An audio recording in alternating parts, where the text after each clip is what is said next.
पुणी सामनाकू आसिला मर्मान्तुद सड़क दुर्घटना। स्कॉर्पियो बाइक धक्का घटना स्थान रे स्वामी मृत होइथिबा बेले स्त्री एवं शिशु पुत्र गुरुतर। घटना घटी रायरंगपुर ग्रामांचल थाना अंतर्गत केसीडीके कॉलेज निकट केनाल पोल उपरे।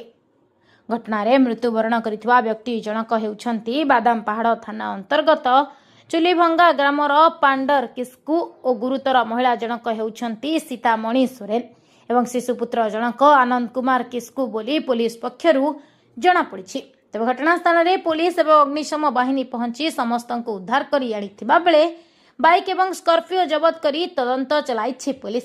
उक्त घटना रे डाक्तरखाना परिसर में सकाळु देखिबाकू मिली। उक्त घटना रे डाक्तरखाना परिसर में शोकाकूल परिवेश देखिबाकू मिली।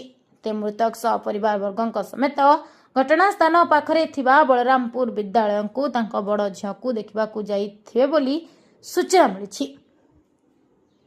जोथरे पुलिस 148/26 रे एक मामला रुजु